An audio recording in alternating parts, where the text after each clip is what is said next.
நான் அதையும் ஒரு காரணமா சொன்னேன். விஜய்க்கு பலம் நிரூபிக்காத விஜய்க்கு, ஜீரோவா என்னன்னு தெரியாத ஒரு விஜய்க்கு தேவையில்லாம பிராண்டிங் மாஸ்டர் ஒரு 12 கோடியை வச்சுக்கிட்டு ஜான் ஆரோக்கியசாமி கொடுக்கக்கூடிய முக்கியத்துவம் வந்து எடப்பாடிக்கு அந்த இம்பார்ட்டன்ஸ் எடப்பாடிக்கு முக்கியத்துவத்தை அடிக்கும்னு சொன்னேன்.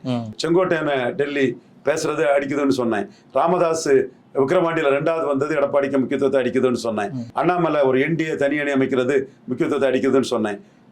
என்னுடைய பேச்சுகள் மூலமும் அண்ணாமலை பேச்சுகள் மூலமும் சீமான நிதிஷ்குமார் மாதிரி ப்ரொஜெக்ட் பண்ணக்கூடிய ஒரு வாய்ப்பு வருங்கிறதும் எடப்பாடிக்கு முக்கியத்துவத்தை அடிக்குதுன்னு சொன்னேன். இப்படி பல அம்சங்கள் எல்லாம் சேர்ந்து நம்ம சகல ரோக நிவாரணி மோடி சைடு போயிட்டோம்னா இது எல்லாமே நமக்கு வந்து சரியாயிருங்கிற என்ன ஒட்டம் அவருக்கு இருக்கலாம்.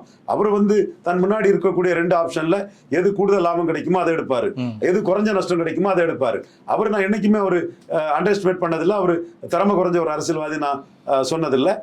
அதே போல நான் என்னோட கணக்கு ஒரு பெரும்பான்மை தமிழ் சமுதாயத்தை சேர்ந்தவர் சரண்டர் ஆக மாட்டாருன்னு நான் சொன்னேன்.